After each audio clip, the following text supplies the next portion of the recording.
I was raised in. Hey, this is Bon Henry, and you are streaming the Melodies and Memories podcast with Jillian and Aaron Schreiber.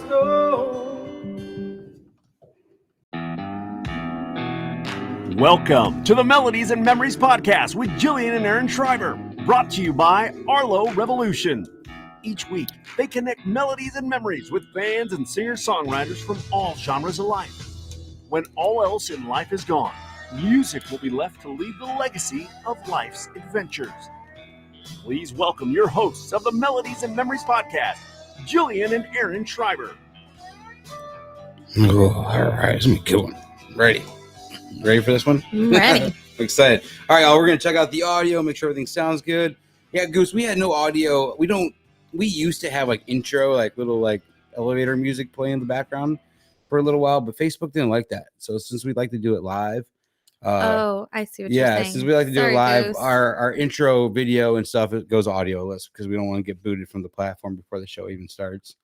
The greatest one was Tommy Give us a Chongo. thumbs up if you can hear us now, though. How's your audio?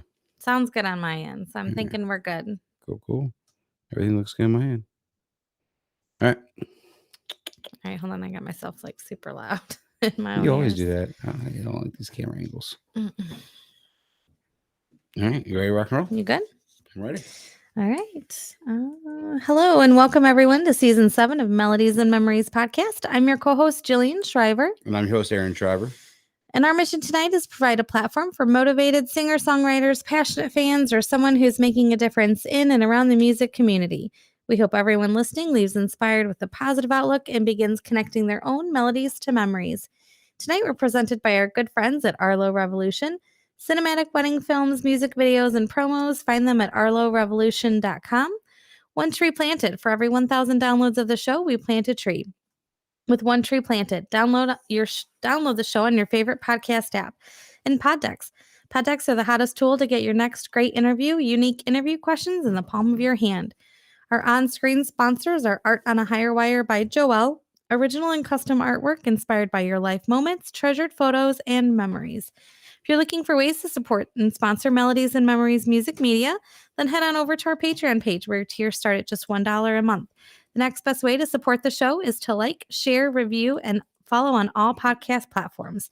Remember, you can join us live every Monday night at 7 p.m. Central on Facebook and YouTube, where you can interact with the show, ask questions, or join in on the live chat with your favorite guests. Visit our website, melodiesandmemories.com, for music news, concert reviews, and photos, playlists, and more. Ooh, I love it. Sounds good. Did you see who's in the chat tonight? JC's watching and on. Hey, JC, I stole your job. He used to be right in your seat for the longest time, so that's pretty cool. Thanks for hanging out with us for a little bit tonight, man. It's good seeing you. Hope all is well. So we definitely miss you. But hey, look who forgot to turn off her cell phone. Look at her. She's pulling a rookie move over here too already. I have never done that. I know, right? So you got a little guy over there too that wants to talk to you, I think. All right, guys. We'll take her off for a minute. But hey, I am very excited. We're gonna bring on tonight's guest. We waited a little bit to have him on because I met Kyle a couple years ago. It's been a while, but I'm like, dude, I want to see how he develops because he's a badass, dude. Like the minute I first heard him, our friend Hunter Thomas Mouse introduced me to him a little while back, and I was like, dude, this voice is something different. The songwriting is something different. I'm so excited to have him on. So tonight we are going to welcome on Kyle Austin for episode 168, a Kansas native with a passion for traditional country music passed down from his grandfather. Growing up, Kyle found his escape in the melodies of country music greats, and little did he know that music would soon become his career and lifelong passion. For Kyle, music is not just about performing and making a living, but rather a way of life that he defined who he is today. It's in his blood, it's in his soul, and it's in the stories he tells through his lyrics. We are to discuss the melodies and memories that make up his journey. We're going to go ahead and welcome Kyle on. Hey, what's up? Thanks for having me on, Aaron. Kyle, can you hear me? Yes, sir, I can. Hey, you're muted still on the board, so you got to give me a minute. She ran upstairs. Oh, no.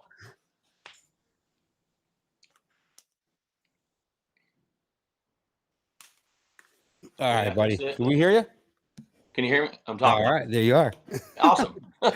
So I had a little unexpected visitor down here, and Jillian had to run upstairs, and she left the board unattended. Look at that. Yeah, rookie move tonight.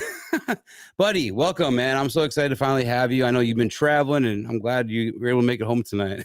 By the skin of my teeth, man. Where you coming in from? New Jersey, there was a Barefoot country music festival up there. And me and a buddy went up there and we played like writers rounds and stuff surrounding the I think I saw a couple of people that were up there that was just attending it and stuff. It looked pretty cool, man. Definitely. yeah. Hell yeah, dude. Awesome. So, fresh off the plane, getting ready for a nice little fun night tonight. So I'm excited. Yeah. So first thing, learning from you, I never knew you were from Kansas. And that was awesome because we've had Hunter on, we've had Travis Marvin on. Oh, nice. I did not know Kansas was so rich in the music world like that. Like with having so many people now that I'm kind of forming a circle. Tell me how it was growing up in Kansas, man. Kind of like who the influences were, kind of your first musical memory, all that stuff. Sure. So, yeah, we had music all the time in my family. My grandpa wrote songs, played guitar, and he was in a band with his wife, my grandmother. She was the drummer, and it's actually because he was supposed to go play a show, but a week before the drummer bowed out, said he couldn't do it. So he told his wife that she needed to learn how to play drums. So she learned how to play drums, and they sang and played drums together. And but yeah, we grew up with music all the time. Everybody in my family sings or plays an instrument or, does anything. If we, we had family dinners all the time, and we all sat around the dinner table at my grandpa's house. So it was just in your blood, man, from birth, pretty much, huh? Yeah, it really was. What was it like, kind of like the music you remember hearing? Like, do you remember like any specific like artist or anything that you're like, man, who was this or anything like that?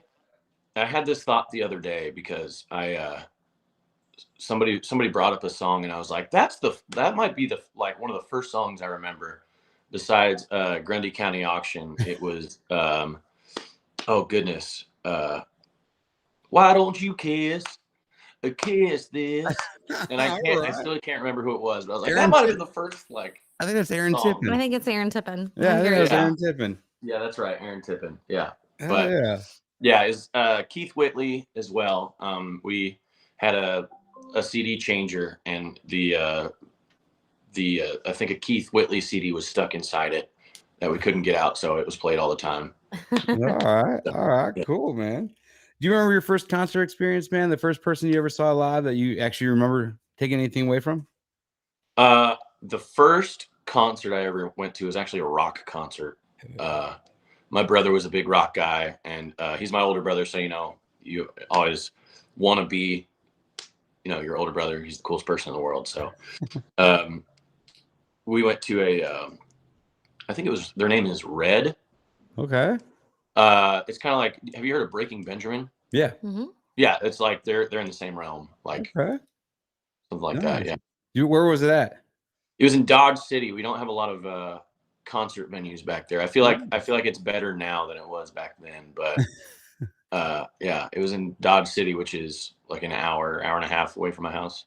All right. So, what part of Kansas did you grow up in? Southwestern. We're southwestern Kansas. We're real close to the Oklahoma border and real close to the Colorado border. Okay. I always tell people this. We're so close to the Colorado border that when our bars shut down at 1:30, we'd have somebody drive us over to the next town over because it was on mountain time. So that works out. That's awesome. Nice, dude. Yeah, it was awesome just meeting so many people now from Kansas and be like, because like you normally hear of like your different areas that it's like really rich in music and Muscle Shoals and stuff like that. But dude, Kansas and North Carolina is another one. But Kansas is brewing some musicians out there. I'm telling you, because we've had a couple. Like I said, Travis and Hunter have been awesome. There was one guy that I remember seeing in the Power Light District. He was a firefighter, Noe Palma, I think his name. Yes, yep. I don't know if you know that guy or not, but he was another one I remember. I'm like, I gotta have him on the show sometime. Yeah, he's great. It's wild, man. I've met a lot of people out here in Nashville that are from Kansas, and it's so funny how we all flock to each other because I feel like, especially in Nashville, if somebody's like, oh yeah, this person's from North Carolina. They're like, oh, cool, that's great. And then it's like somebody else is from North Carolina. It's like almost the same reaction, like, oh, cool, that's cool. But if somebody's from Kansas, it's like, I got to meet this guy. Like, where yeah, like. I feel that. Ashley Ray, she was another one. She's a songwriter in Nashville that's from Kansas. She's a big J Hawk fan. You know who she is at all? Ashley Ray? I think I've met her at Live Oak once, and we were both like, "Hey, I heard you're from Kansas." We're like, "I heard you're from Kansas." It's a small world. Yeah, dude, she's a hell of a songwriter. One of my favorites there in Nashville. But dude, definitely. So we talked a little bit about your whole family was playing, but mainly your grandfather. I was kind of reading a little bit about that. My grandfather was someone that I leaned on a lot, but he was one of your biggest influences with music. Dude, tell me a little bit about when you started playing. He used to bring you to nursing homes. So tell me a little about this. Yeah, so we would do two things. We play once a week. So first off, he got me I got a guitar for my 10th birthday from my parents. It was first act. It had like an amplifier built into it. It was, you know what I'm talking about. Is that the one that had the colors on the fretboard that you knew where to put your fingers? Yeah, it's not, it has to be something like that. But I got that, and my grandpa was really traditional country. Like, you know, he was like, you know, we can't play Garth Brooks because that's rock and roll now, son. All right, so. But yeah, I don't think he liked that I got an electric guitar with an amp built into it. So he got me an acoustic guitar that he gave me acoustic guitar and a pillow sack. And he was like, all right, you carry that guitar around in that pillow sack. And, you know, if it doesn't get damaged, we'll get you a nice one. We'll get you a new one. And yeah, we never did. I played that thing forever. But Awesome. yeah, but we, yeah, every Wednesday we'd go play a different nursing home in the area. Within like an hour and a half or so, we just go play traditional country music for those folks for like 2-3 hours. And then we also did I was a part of this thing called Kansas Old Time Fiddlers, Pickers, and Singers. Mm-hmm. And it's this, I think they're called charters, but like there's certain groups throughout Kansas. And every second Sunday of every month, we would host this thing in our like event building. I don't know what it's called, but you know, it'd be like a potluck. You'd have to sign up and pay like a fee just to keep the thing running. It was like a real small fee. It's probably like $10 a month or something like that. But yeah, we do that every second Sunday, and it would be just this big jam session where a whole bunch of people that were a part of Kansas Old Time Fiddlers, Pickers, and Singers would show up and play. And then we'd each take turns singing and playing on each other's songs, and it was just a big jam session.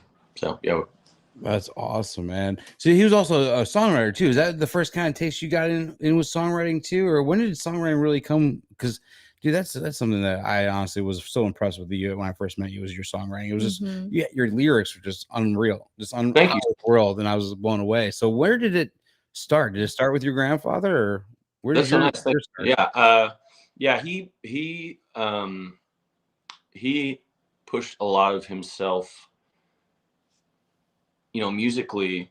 He wanted me to kind of follow in his footsteps. So, you know, we'd play, he'd show me like songs and be like, this is country. And then he would show me like a song that I thought sounded similar, be like, this is rock and roll. Okay. So we can't play this. But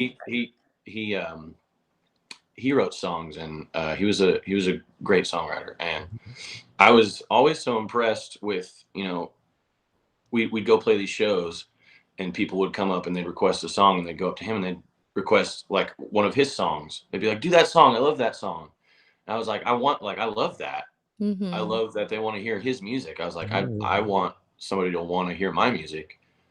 And so we would sit down, we'd try and write some stuff together, or you know, back then I was like 13, so he was like, what, you know, like, let's write a song. What kind of song do you want to write? And be like, you know, about this girl from class that I see at her locker.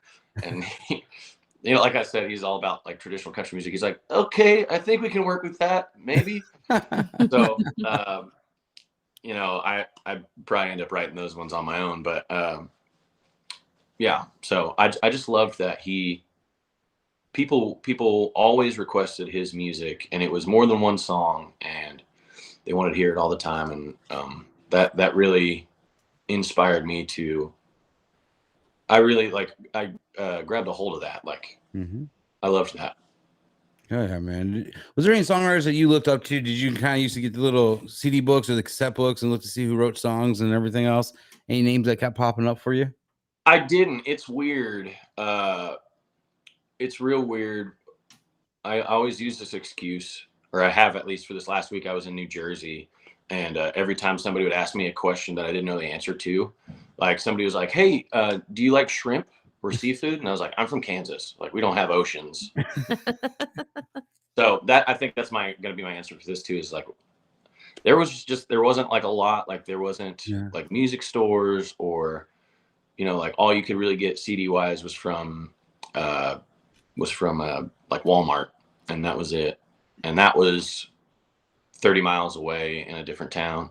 Mm-hmm. And so yeah, we didn't necessarily listen to I think my thought process back whenever I was that young was, these people that are singing these songs wrote these songs.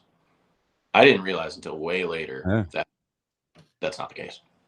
That's how I felt too growing up, man. It was until that's what I thought it too. was until I got into high school and started looking, and then I had the cassettes, because of course I went to high school in the 90s, but I had the cassettes out and I was looking, and all of a sudden in parentheses or whatever underneath the title of the song was these other names. I'm like, who are these other people? And we didn't really have the internet to Google that and stuff. Right. But We didn't. Yeah. I later found out that those were songwriter names. I'm like, oh, who's a songwriter? What's a songwriter? I had to start whoever the band was. If it says Metallica, it was Metallica that was writing all the songs or whatever. Right. Or this whatever.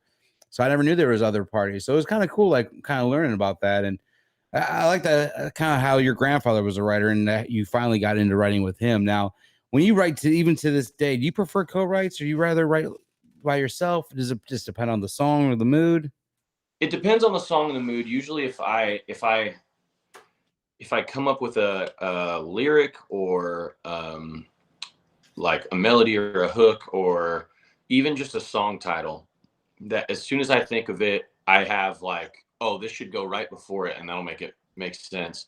I usually either start building the song there on accident, and I'm like, I have a chorus, I got to write this out now. Mm-hmm. And then I write the song, or I come up with an idea, like a song title or a lyric or something like that, and I write that in my notes, as most Nashville writers do.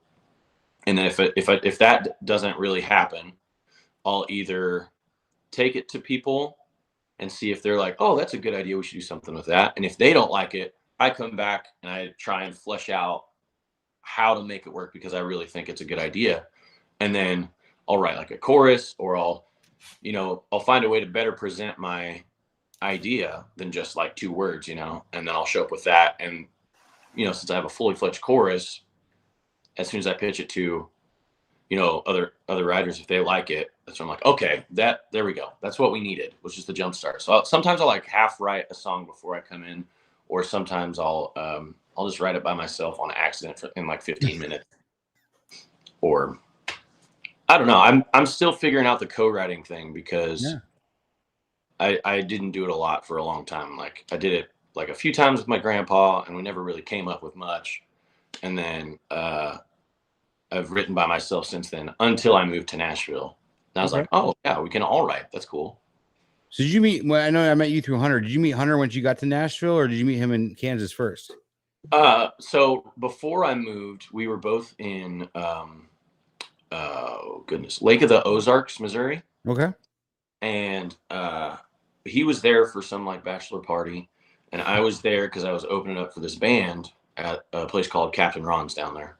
And I got up and played. I got done. Next band was playing. I was sitting there, and I watched Hunter walk up to this guy, and I didn't really know what was going on, but they both took off their shirts and then swapped.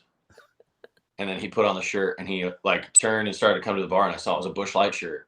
And I love Busch Light. I talk about it all the time, but I was like, dude, congratulations on the upgrade. Like, whatever shirt that was, congratulations on, going home with that, with a Busch Light shirt. You did well. And he thought it was funny. And then we talked a little bit, and I told him I was, I played before, and he was like, oh, do you write music or have anything out? I said yes. And he's like, I'm actually from Nashville. I was like, oh, that's wild. So we looked each other up, and then on our separate ways home, we each listened to each other's albums, and then immediately we're like, dude, I love your music. Oh, And- that's yeah, cool. dude, that's cool as hell. We never asked Small world. Hunter We never about asked that, but Hunter that's that cool. question. Yeah, that's cool. I was always curious, man, because you guys honestly clicked together, and honestly, I know you just put a song out together also, but ever since I've seen you guys together in like the same rounds and everything else, you guys have always clicked, and I love that. Yeah, we're just we're silly idiots. I tell people all the time, like we click really well with the dad jokes and just trying to make people laugh all the time. And our music styles are very similar. So yeah, it's Hunter's become one of my best friends down here, and yeah, I'm grateful to have met him because he's got me in a lot of doors and introduced me to a lot of people and showed me around, and it's been great. Hell yeah, dude. And you guys, like I said, you guys bounce off well. And so, do you have anyone else in your songwriting circle, or do you have any dream co-writes that you kind of would like to have? I don't know, man. I'm so I've only been in Nashville. I'm coming up on 2 years in August, Yeah. and I'm still figuring out who's who, and even the co-writing scene. Like I have my groups and I try and branch out, but I don't know writers very well, or I'm too afraid, to be like, hey, do you want to write? Just because I haven't done it that much, but yeah, I love the guys I write with. I'd like to get like a Kansas group, maybe. This is I came up with this on the spot. So Yeah. like a group of Kansas writers, and then do like a writers retreat. Very And cool. I think so. I've seen somebody do that. Like from Kansas do that already. So, Since but we're on songwriting stuff, writers retreats. So for people that don't know what that is, I think it's phenomenal. It's where a group of writers would go. They just kind of try to turn off their cell phones, lock themselves away, and see what they come up with. Spend a couple of days out in the woods, whatever. How many have you been on? Or what's been your favorite one you've actually been on or done? I have not been on a writers retreat yet. Really? I've gone to Key West, Florida, but Okay. I don't think that counts. We down there for for Songwriters Fest. Yeah. Nice, dude. Nice. Yeah, but, Well, we're gonna have to get you on a writers retreat sometime then, for sure. oh yeah, Because honestly, that's where I've heard some of the greatest songs have came from and everything. Because you guys just honestly have nothing else to do. And who we talked to? Adam Hambrick. We talked to him. He was on one where he came out and was on his own and wrote this incredible song. I'm like, dude. Yeah, I've heard a really cool story that got me interested in them, where they did a writers retreat and they were all challenged to write a song but use a cartoon character's name in the chorus or in the hook, and then it was like a challenge to see who could come up with the best song, and I was like, that sounds awesome. Like, That's cool. Yeah. Yeah. That'd be Sounds awesome. fun. So I know we're jumping around, but I want to throw it back a little bit back to high school, dude. See, your brother, you talked about older brother, is a drummer. You guys moved out to Lawrence, Kansas to go to KU. Tell me what brought you from, because you growing up, your grandfather taught you the country, but now you're in a pop punk band. Tell me how you went from country to pop punk, and then honestly, how did you go back to your roots from being a hard punk band? Yeah, it was just like I said, like my first concert that I ever went to was a rock concert, and I always looked up to my brother and thought he was the coolest person in the world, and he loved that music because he was a drummer, and country's not really that fun. Traditional country's not really that fun for a drummer. So he kind of fell into that stuff, and I was like trying to tag along with him on his musical journey, and we both kind of came across some pop punk bands that their lyrics were really interesting. You could hear, a lot of people's complaints about like metal and stuff is you can't understand what they're saying, but like it was really great vocals, like interesting melodies, the guitars, like there was just so much going on. The drums were crazy and so artistic, but the guitars were also like fighting each other with like licks, but it sounded so good mashed up all together. We both fell in love with it, and we wanted to give that a shot, so we tried to do a thing out there in Lawrence, Kansas while we were in college, and we just played like local bars and wrote songs and did that. But then I grew up playing country music, and I always loved country music, and like it was just nagging at me that I wasn't doing something with that. And it's hard to go from, like grow up doing something and then leave that and be like, why did I spend all that time doing that if I'm not going to use it? Mm-hmm. And so I had this feeling. I was like, I need to go back to where I started because that's what I learned. That's what I know. And it was even in the middle of doing, you know, pop punk shows and writing songs with pop punk. I sat down and I started to try and write country songs and wrote some stuff that I loved. And I went back to like some Eric Church albums that I was like, I love these songs. Why don't I listen to these more? And so, yeah, I just fell back into it. And then everybody split up and graduated and went off and did their jobs and moved back to my hometown or, you know, whatever. And so I was one of the only ones left.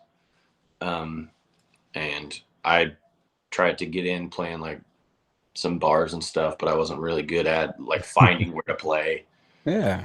Or marketing myself very well. So, but it seems like even when you went and started playing pop punk, you didn't stray far from the singer songwriter type aspect of things, because you still were talking about the lyrics and everything else. So it sounds like that's something that's always talked to you. It's funny because like on TikTok, they have these trends now where they're slowing down, like Jimmy Eat World the Middle and stuff. And you hear these like pop punk songs that I grew up with. I'm like, oh shit, these lyrics really were deep back then. It's crazy because they are. I mean, you slow these songs down and start listening to lyrics, they could be country songs. And I know people talk about like the Eagles, man. They were considered rock for the longest time, but those have been country music songs that they've been playing for years, I feel. Yeah. I saw Muscadine Bloodline. They're doing Adam's Song, I think, by Blink-182. Hell yeah. And they did it as a thing on TikTok as a joke, and then like they slowed it down and did the whole thing, like made it country, and everybody's like, "Oh my god, I love this!" And now they're like putting it out.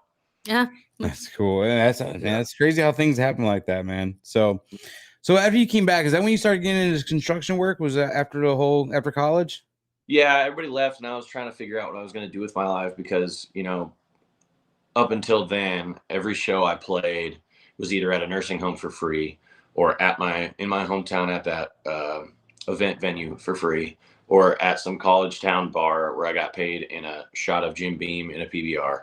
Mm-hmm. You know, so I was like, I don't think I can make money doing this. Yeah. So I went into construction. I started to learn that. I was really good at it, and did that for a couple of years, apprenticed for a while, and then I started my own company out there. Nice, man. So, yeah. So I heard it didn't end too great, man. Well, what happened? You had a little bit of an accident, and that kind of forced you back into the music in a way, right? Was that kind of a turning point in your career, do you think? Oh, it absolutely was. It was terrible at the time, obviously, but at the same time, I'm so grateful it happened because it was almost a wake-up call. I would say a wake-up call, but it was more like I was trying to figure out who I am and, you know, what I wanted to do. I was on my way to a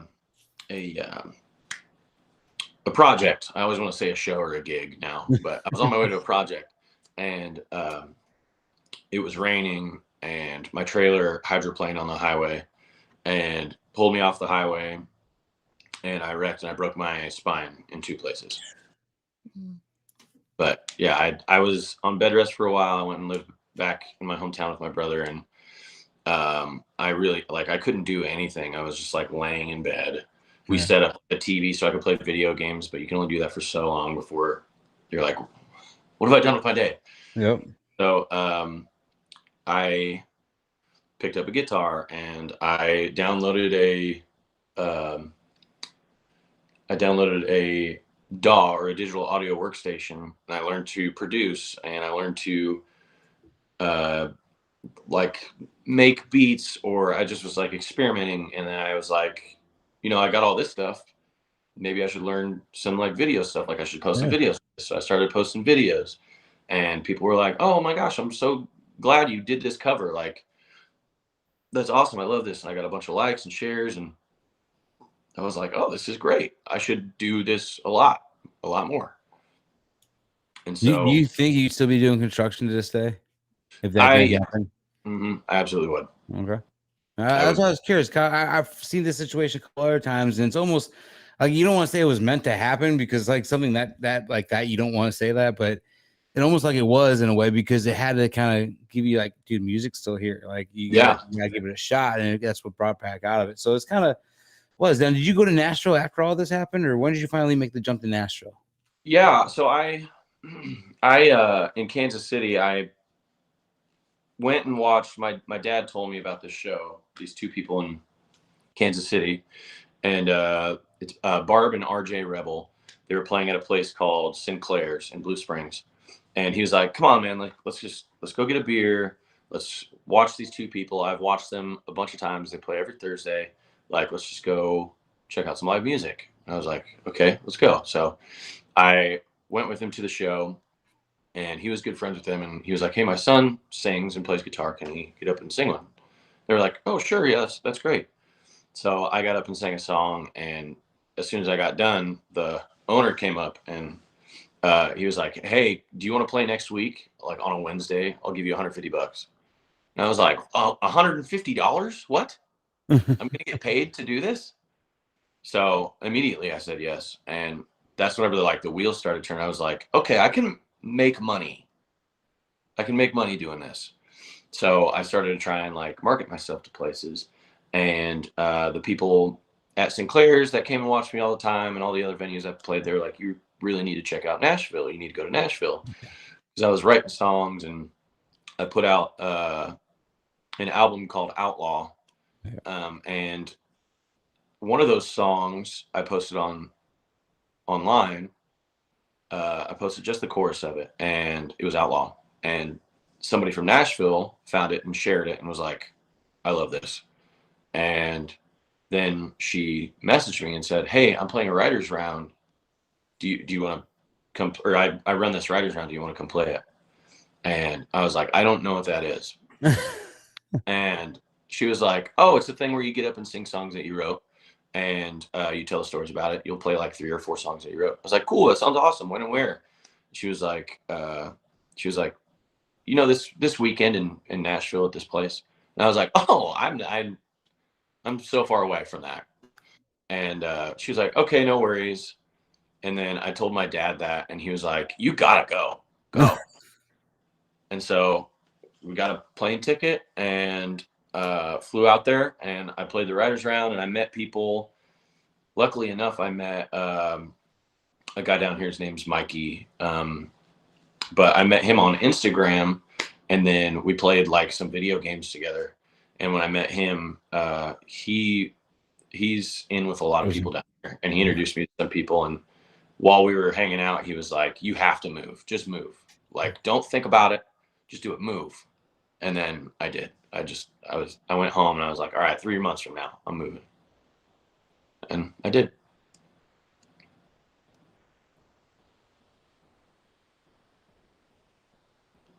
Uh-oh. We're muted. Yeah, we're going in and out for a second. I was seeing what happened. Our for some reason our connection was kind of unstable for a minute. I don't know if it was on our end. I'm wondering if so. Like, I was going to take this next to talk to you about streaming a little bit. I'm wondering if that's what our kid would wonder if he hopped into his room and started streaming. Yeah. Normally when he does that, kicks off. But you started on Twitch, man. Tell me a little bit about how you think that opened your audience when you kind of started with Twitch. Yeah, that was really cool. So I got lucky. I started with Twitch. I was in Kansas, and I was trying to think of ways to promote myself and get my music out there. And I found that there was a music community on Twitch, and I did some like research on it, and I was like, "Oh, I would love to do this.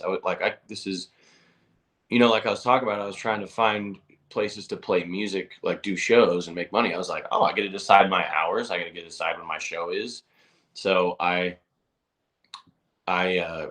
got into that, and the amount of loyalty and friendship, like, everybody on Twitch is so kind, at least in the music community. That's the one I've dealt with. But everybody was like, there's things on there called raids, where at the end of your stream, whenever you're done, you're like, "Okay, everybody stick around. We're going to take my audience, and we're all going to go to this person's stream so they can get all of my audience. You guys can meet somebody new, and it'll up their viewer count." And like, it's like sharing a post basically, or something similar to that, but it's just taking your audience and then moving them all to another person because you're getting off anyways instead of them just going scattering, you know. Cool. So everybody's so nice there, and I get messages constantly. I haven't streamed for a while just because I moved, and I'm trying to figure out a new setup. I just moved into a new place, and my setup is all here. It's almost finished, but yeah, I still get messages from those people, and they all stream my music all the time, and they're all so incredibly nice.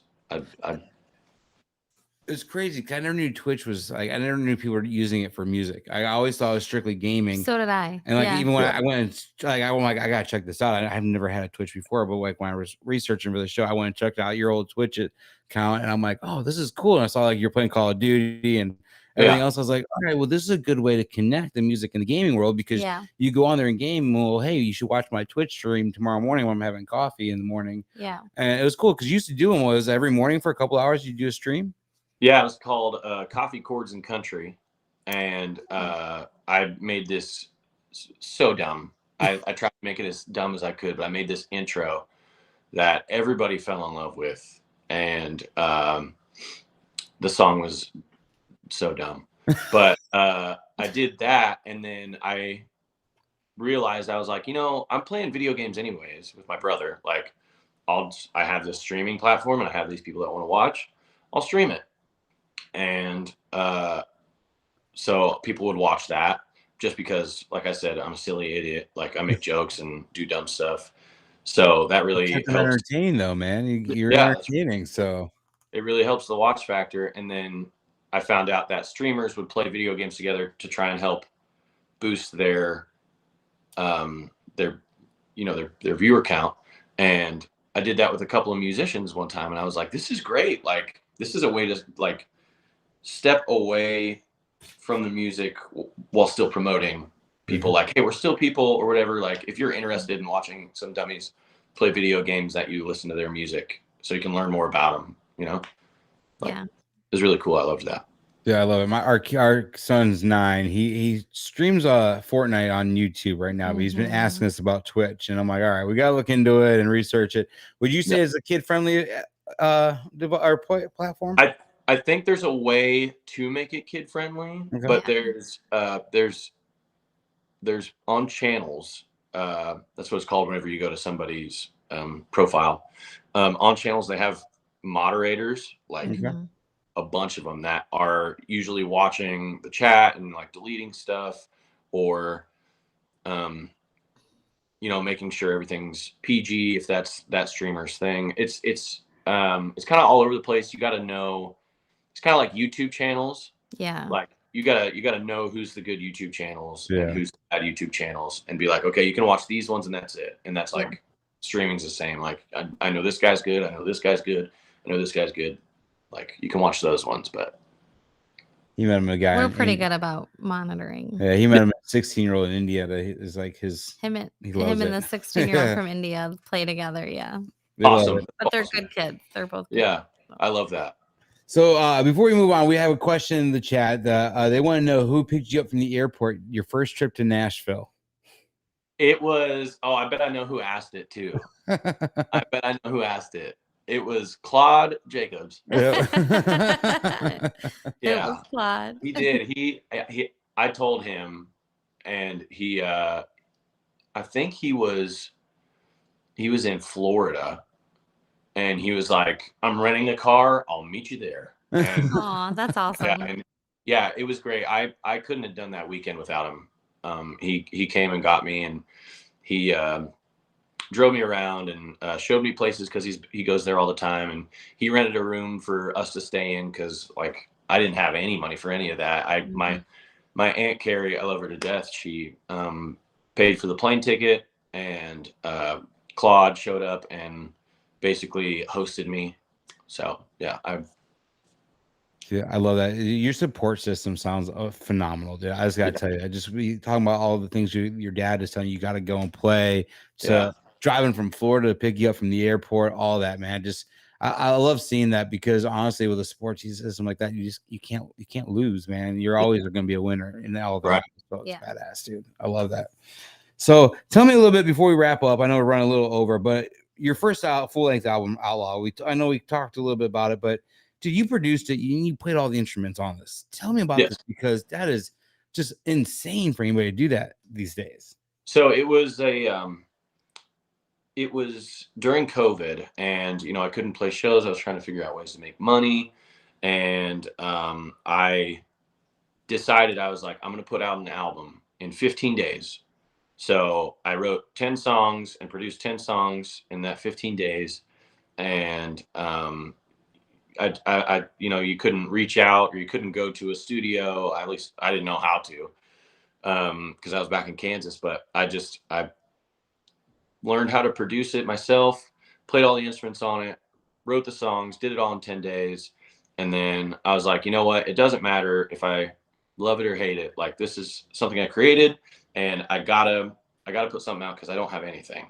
So I put it out, and everybody that was following me loved it. I have people still reaching me out about songs on there that they love.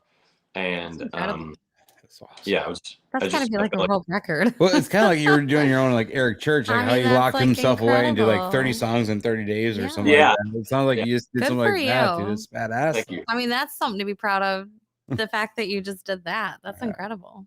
Yeah, Awesome. thank you. Yeah, I'm so proud of it, and like, I've grown, especially musically and with production and stuff. And obviously, I find flaws in it, but it's almost the thing that makes it charming. Is how new I was to everything, and I was just like, I got to do something. So what does the rest of your year look like, man? Are you working on any new music to kind of get out there for us? Any shows come up that you're excited about? But what is the rest of?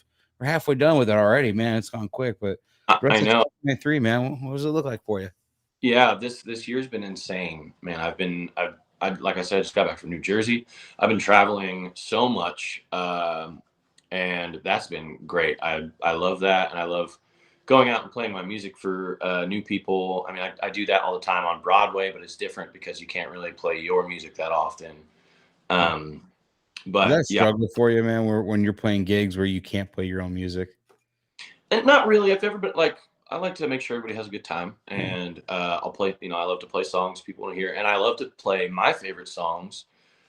We do a lot of like 90s country, 80s country, me and my band, and our thing is like we try and play it as close to the record as we can, and we're always like doing stuff to like impress each other. So I have fun with it, and we get enough times where people were like, "Hey, play one of your songs." Yeah, cool.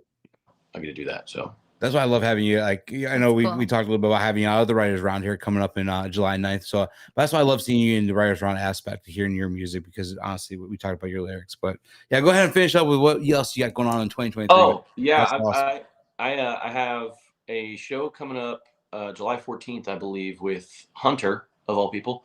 We're playing the Grandview Amphitheater in Grandview, Missouri together. We're like co-headlining that, and that's pretty much the only thing I can think of without looking at my calendar. But yeah, I just have a lot of stuff popping up, especially recently, like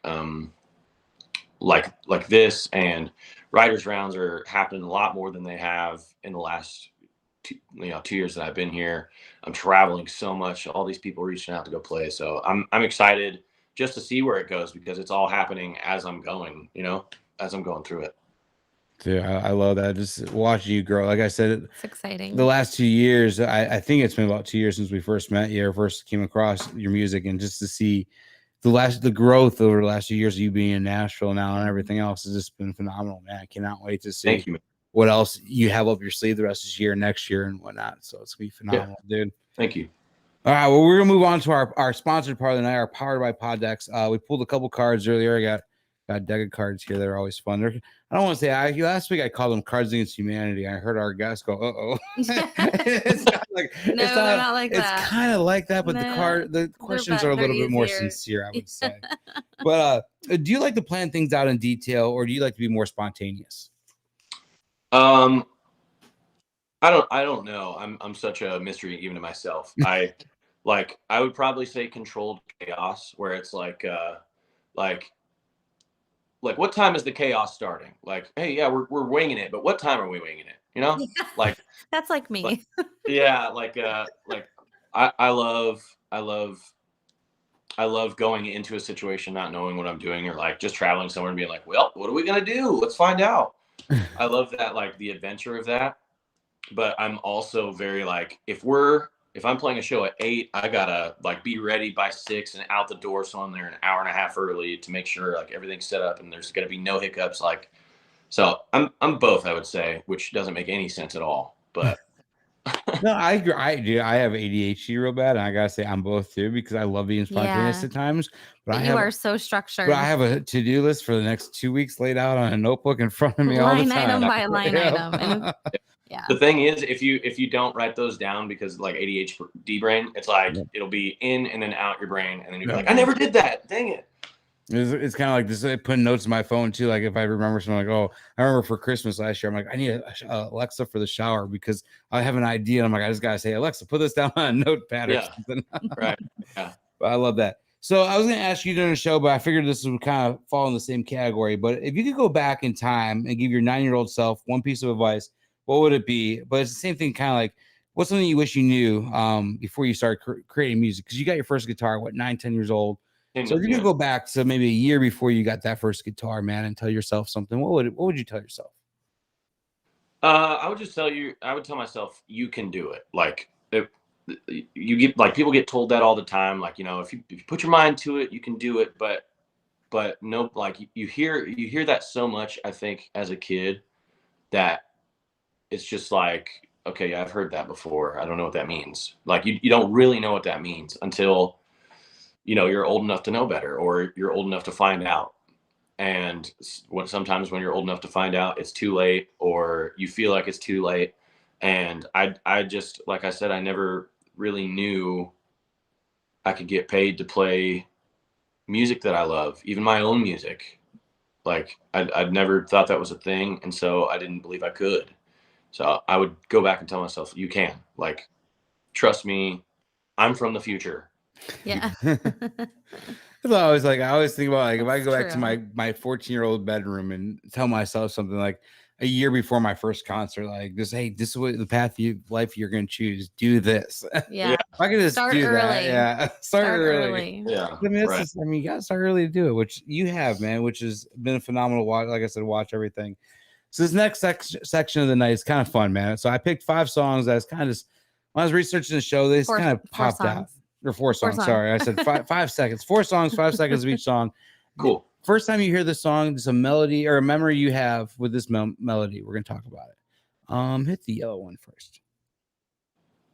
Very, very easy to be. So do you hear any Johnny Cash or Walk the Line, man? Where does that take you when you hear that song? Man, that's all the music I played. I was the Johnny Cash guy on stage. Because my grandpa thought he was rock and roll too, but it takes me back to 13, man, playing. I did that song. I would do Jackson with my brother's now wife, but back then she was just our neighbor and family friend. Like, she would come play music with us, and her and I would get up and sing that song, sing Jackson together. That's cool. I learned all the Johnny Cash songs. So I always like Boy Names too. That was my favorite. Yeah. Everybody loves. I do. I've Been Everywhere. Yep.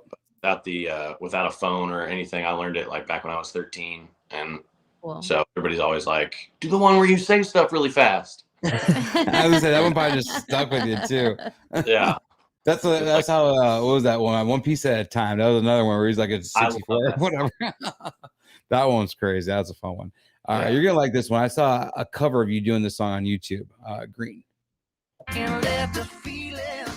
had to throw some church in there, dude. Drink a little drink, smoke a little smoke, man. When you hear that song, where does that take you? It takes me back to high school.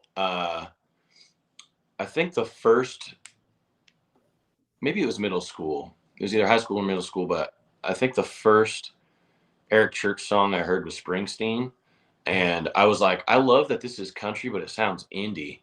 So I just dove straight into that album and like all of his music that I could find. And I was like, I love this guy. But I remember sitting on a couch with my friend from my hometown, Michael. We were both sitting there, and Springsteen came on. We're like, this song is great. So then we played it on repeat, and by five listens in a row, we were screaming the chorus. That's awesome. That's kind of how I met Hunter too. Everything behind us, and if you can see on the camera or not, is Eric Church stuff. Like that's his Gibson Hummingbird thing behind my shoulder. But like I went to a writer's round, and Hunter, I think, was wearing an Eric Church shirt, and I walked up to him after and was like, "Dude, you church fan?" He goes, "I'm a church choir member, dude." And we just sat there and talked forever. Yeah. He was definitely hardcore, so it was really cool. But I love that, man, because it's cool to see how many singer-songwriters these days Eric Church has influenced. Because I feel like he's changed the game and paved the path for singer-songwriters today that they're really just starting to do their own music again, which I love. Yeah, I told somebody this the other day. The thing that I love about Eric Church is, like, he's country to the bone, but like he'll do a song like Springsteen that sounds like an indie track, and then he'll do a song. I think the perfect song for me to describe Eric Church, at least in my mind, is Cold One. Okay.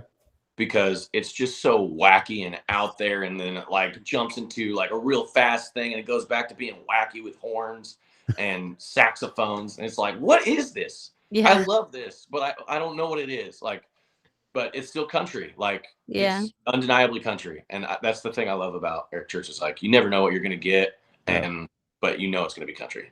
I heard he changed it all up again for this tour that he's getting ready to kick off this week. I heard he's doing like Drinking My Hand with like horns and all this other stuff. Springsteen's acoustic solo thing. I'm like, dude, this is gonna be kind of cool. Yeah, exactly. You never know what you're gonna get. So, all right, man. This is another one you'll like. That yellow one. I've been sacrificed by brother. Throw it back to that CD that was stuck in that changer over and over again. So when you hear "I'm No Stranger to the Rain," man, where does that take you, Keith Whitley?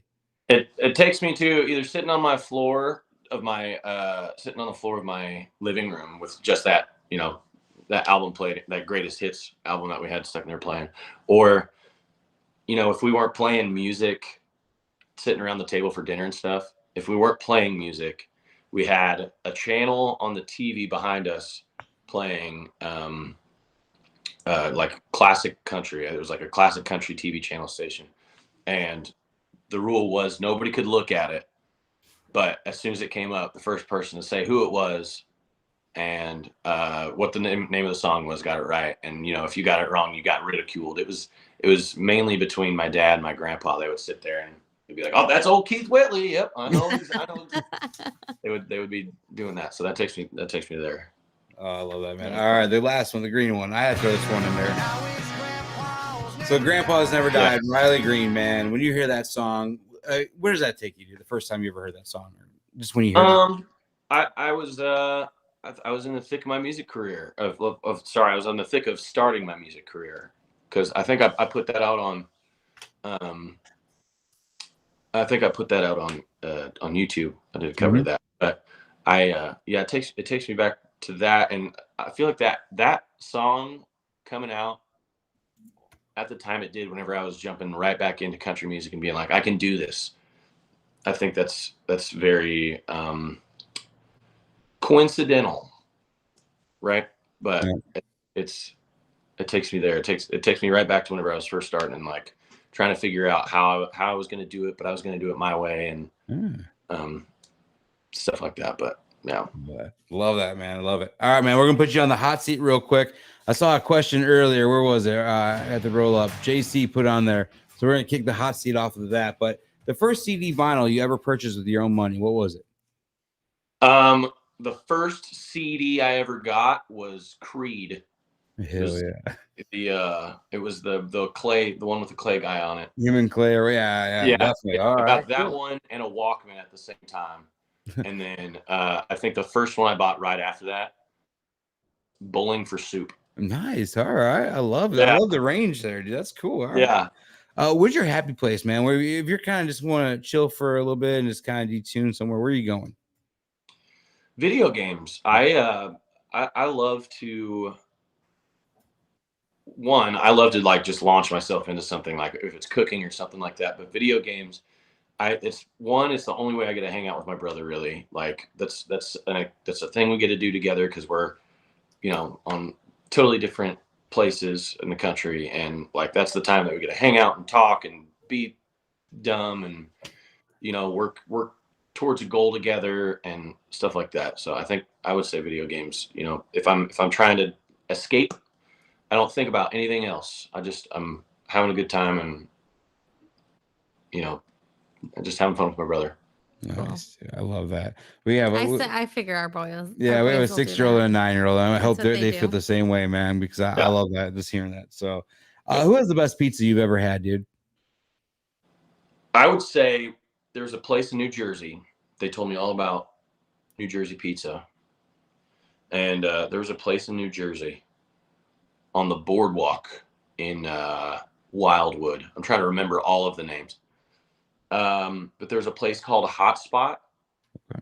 And maybe it was because I was drunk. Just But maybe. yeah, me and my buddy that I went down there with, we ordered this giant pizza and we ate all of it except for like a slice or two maybe. But it was huge. But it was so good. It was like, I don't know how they did it. It was a little bit floppy, but the crust was like had a crunch with every bite. It was amazing. Oh man, I love that. So I gotta keep saying, we're gonna make a list of this one day, all these pizza places, because we're gonna put up called the Melodies and Memories Pizza Tour. Yeah. Yeah, I I love love that. that. So, what's the wallpaper on your phone? It's a painting from a guy. His name's Mark Majori. Okay. He paints Wild West. He lives in Talos, Texas, I think, or maybe it's New Mexico. I don't know, it's something down there. But he goes out and he does these photo shoots with these real cowboys or Native Americans that were in the area, and he does historically accurate clothing, and the landscapes that he paints, like the clouds are, I don't even know how to explain how the clouds look, but they're incredible, and like the foliage all around, these like cowboys that are painted in detail riding a horse, and like its muscles as it's moving from one like terrain to another terrain. It's incredible. Oh, dude, Wow, that cool. sounds awesome. I'm gonna have to check Yeah. that out. What's a movie that could always make you laugh? Grandma's Boy. Yes, dude. Yes. Dude, I in high school, man, I wasn't a good student. But in high school, I just got like one of those iPod touches and found out you could upload movies. And I uploaded Grandma's Boy, and every day instead of doing my homework, I watched Grandma's Boy for the class. And then I can quote that movie front to back, and I still will watch it. I love it. I love that movie, man. Yeah. Such a fun movie. And it's so silly that it's that movie, the one movie that doesn't have Adam Sandler in it. Like, Yeah, right. Mhm. But did he produce it, or wasn't he a part of it in some way? yeah, I it's think, the whole crew, the same crew, but like Adam's not in it, and it's one of the main character is a guy that's not usually one of the main characters. Nope. He's usually like a side character. I love it. I like the drug dealer in that movie. He gets a tiger. He has all the different stuff. His name is Dante, and he lives in Key West, Florida. Dude, I heard he just started like his own reggae band too. Someone was talking about. We were just talking about he does music and stuff too. He has like a writers round for the festival. It's Dante's pool party. Okay, I gotta check that out because someone suggested us to have him on the show sometime. I'm like, I gotta look into this guy and bring him on sometime. That'd be badass. What was your first job, dude? Your first paying gig that you ever had? What was it? What were you doing? I believe I was either walking around and putting door hangers on doors for a roofing company, or I was on a shingling crew. All right. Two things. So, yeah, you always were working pretty hard then, man. All right. You had your own construction company. This is pretty nice. Yeah. What's the oldest thing you own in your home? What's the oldest thing you have?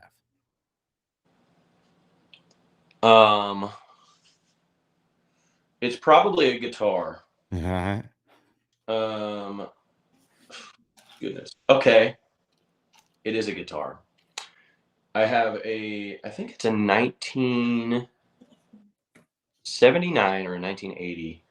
It's a Stratocaster that my uncle found in a dumpster in a hard case, and he took it out and showed it to my dad, and my dad was like, "I'll buy that." I think I was maybe 11 or 12 whenever I got that guitar, but he was like, "I'll buy that from, like, name a price, I'll buy it from you." And then so he bought it from him, and that was my first like real electric guitar, and I still have it. I've like changed out parts on it, and it's my favorite guitar, one of my favorite guitars I have for sure. But I've changed parts out on it. I've like customized it, but I also left. I'll just show you here. I always But like this question, but we get guitar because honestly, those guitars are. I love hearing stories about older guitars, man, because they hold yeah, so many memories.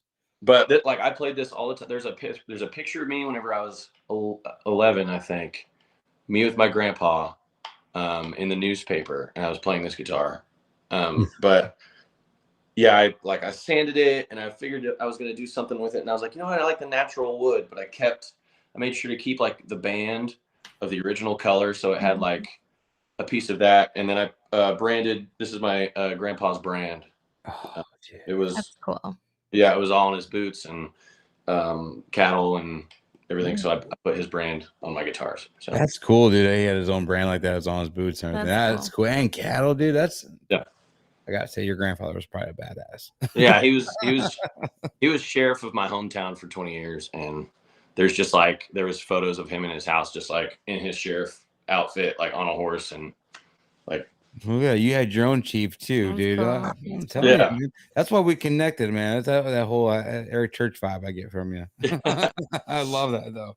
All right, man. What chore do you not like doing around the house? I don't know. I'm pretty good with chores. Folding laundry. Yes. That's like that's like the leading answer, I think, for most that's mine. That's mine right there. I'll wash the things. I just want to fold them. Yeah, I think that's just a struggle for everybody, because we all have that like pile of clothes that's clean, but it's on the floor, and you're like, I want to get rid of this, but I don't want to do the work. Right. Love that. What was your favorite childhood television show to watch? Let's see. Drake and Josh. Oh, okay. Love Drake and Josh.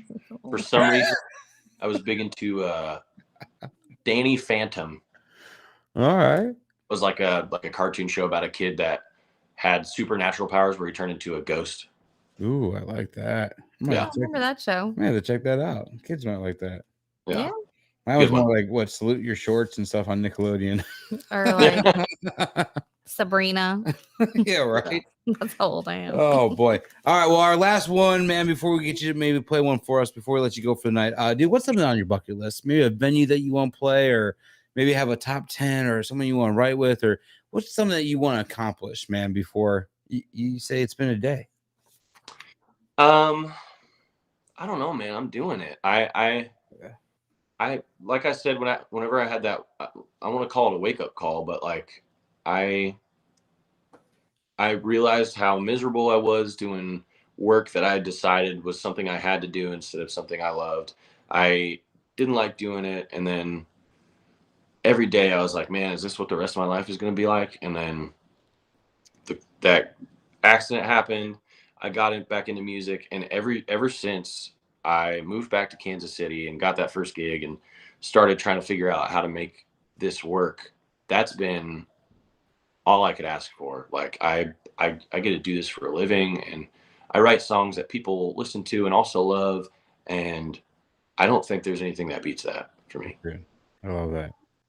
How many gigs a week do you think you're playing right now? I used to do like 4 to 5, sometimes 3, but yeah. And you keep grinding, good things are going to happen. Like I said, between your voice, your music, everything, your songwriting, everything together, dude, you're one hell of a package put together. Thank you so much. Say that. And we look forward to just watching you grow and seeing where you take this whole thing, man. Because like I said, it's been an amazing ride the last couple of years. There we are. You're back. See that now we know last week was a fluke. We had a guest last week. We're telling a ghost story, and all of our cameras went out. Really? Yeah. And we're like, I told you it was haunted.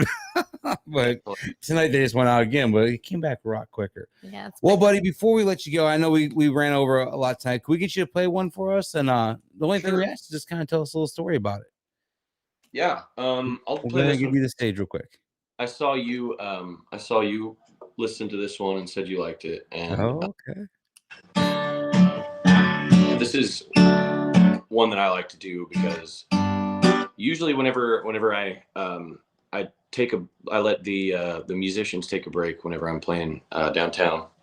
I do this song and I preface it kind of the same way I'll preface it here in a second, but usually this one I can see it connects with people, and like sometimes there's like old men crying, or somebody like teary-eyed, and people always come up and talk to me about it afterwards. But it's a song that I've written that I feel like resonates with people a lot. So yeah, I like this one. But it's a song I wrote for my mom right whenever I was moving to Nashville 2 years ago. Now coming up on 2 years. She started having some health issues.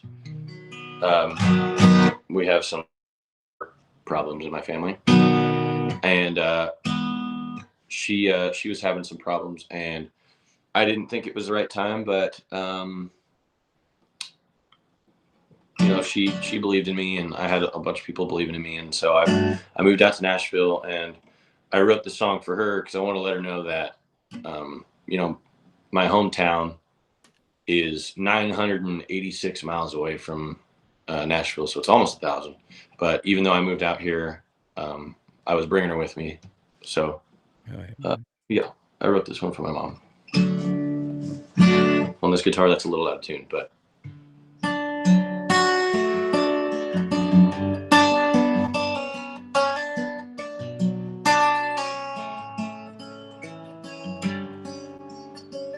Mama, I know that I've been gone for what seems like far too long. I've been out in every old town except the one called home. I'll make you worry, make you cry, make you full of sleepless nights, keep you wondering if I'm alright on my own. Mama, I feel your prayers, they keep me moving on. But I'll be fine and I'll be strong. I'll make them all sing along. Gonna keep you with me every mile on this ride. We'll see the lights, we'll see the stars, every near and every far. And up on stage, I feel you right there by my side. Every lyric, every chord, and every song, just cheering me on.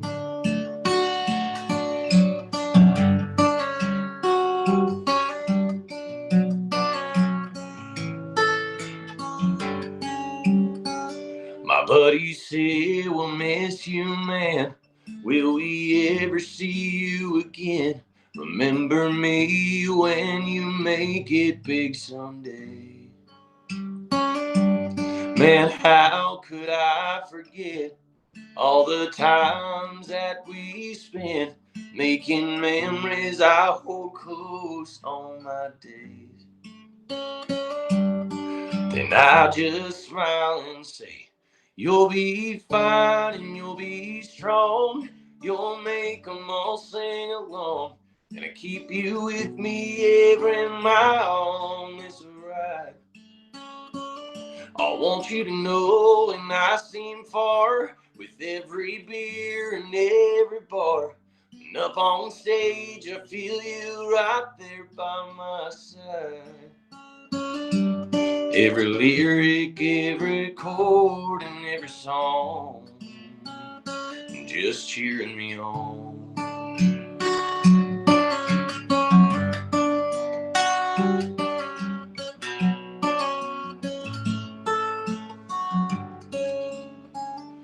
My granddaddy always said, keep your sights straight ahead. You got country music deep within your soul. I'm in the crowds, don't try to find me 'cause you won't. But I'll sing along with every song that you wrote. So I'll be fine and I'll be strong. I'll make 'em all sing along. And I keep you with me every mile on this ride. We'll see the lights, we'll see the stars, every near and every far. And up on stage, I feel you right there by my side. Every lyric, every chord, and every song. I'll see you soon, till then you'll be watching me while I'm gone. Just cheering me on. Just cheering me on.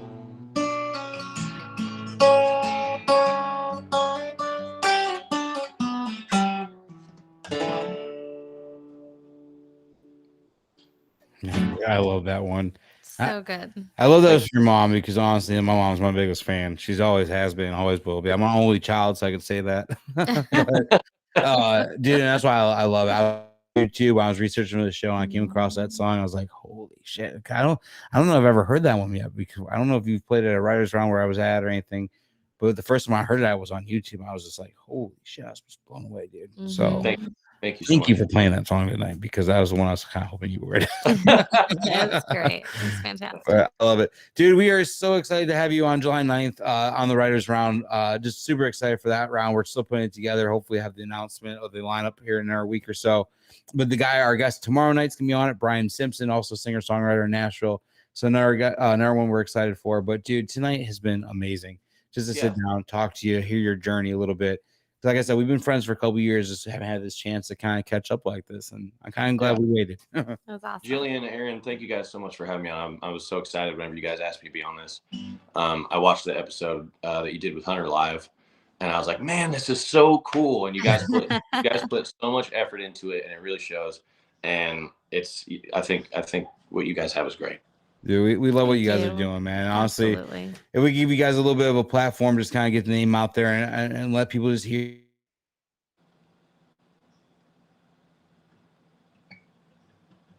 Man, we'll put a review out there for you and help push as much as we can. Thank you so much. Thank you, guys. So, dude. All right, buddy. Well, we'll see you in Nashville in a couple weeks, soon. man. And you be good, dude. And thank you so much for spending some time with us tonight. Yeah, thank you guys so much again. All right, buddy. We'll talk Take soon. care. All right.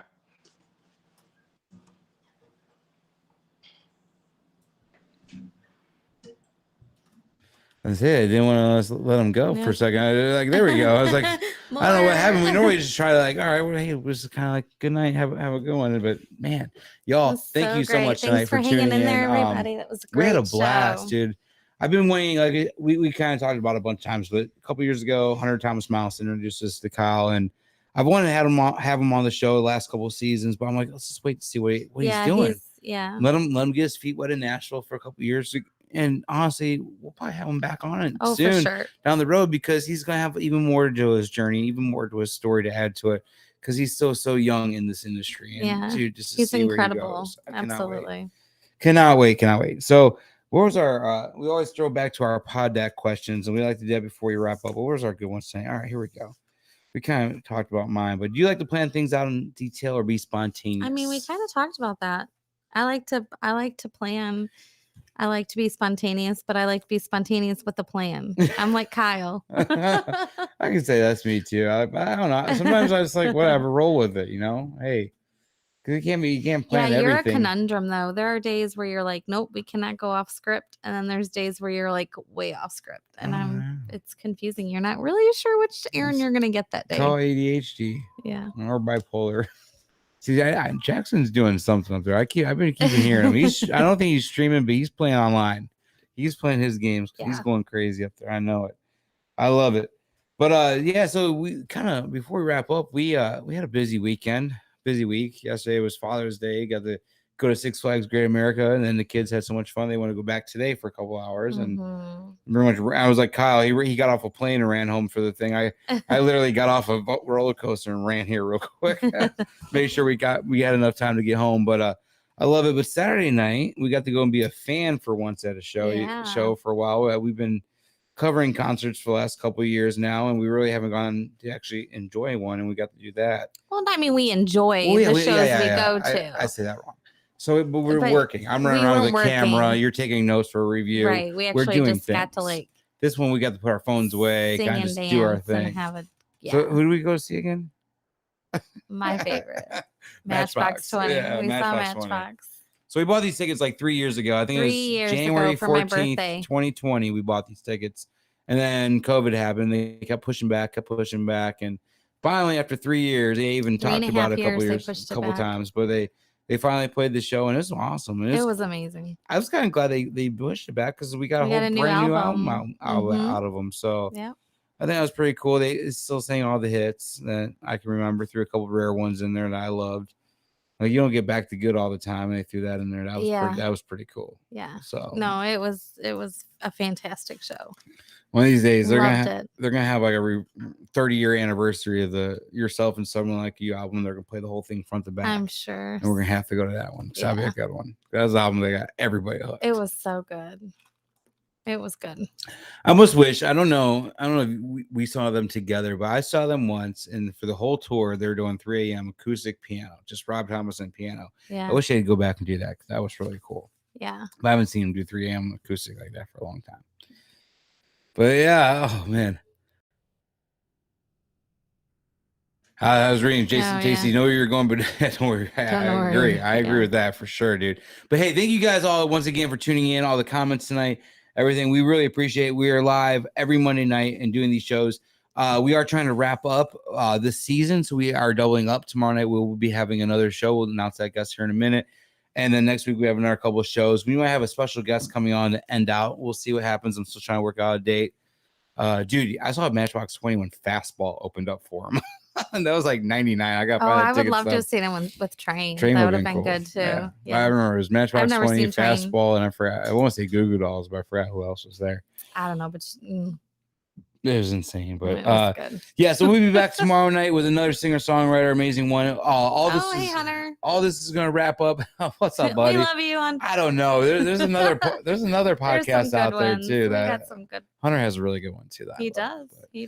But hey, man, once again, we were talking earlier. Thank you for introducing us to Kyle, because if it wasn't for you, we never probably would have came across Kyle's name. And I love the story. And yeah, we love the story. I loved your meeting. Definitely had to upgrade with the Busch Light shirt. So that was pretty cool.